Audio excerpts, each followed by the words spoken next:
বুঝছেন? উপনিষদে বলা আছে আহার শুদ্ধি, সত্তা শুদ্ধি, দেহ শুদ্ধি, বৃন্দাবন। বৃন্দাবনে যেতে হলে কি? আহার শুদ্ধি, সত্তা শুদ্ধি, দেহ শুদ্ধি, বৃন্দাবন।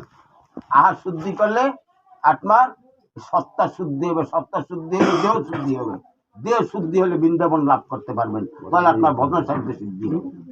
এর আগে হবে না, বুঝছেন?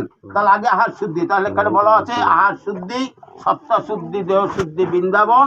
কৃষ্ণ প্রাপ্তি হতে হলে দেহ শুদ্ধির আছে প্রয়োজন।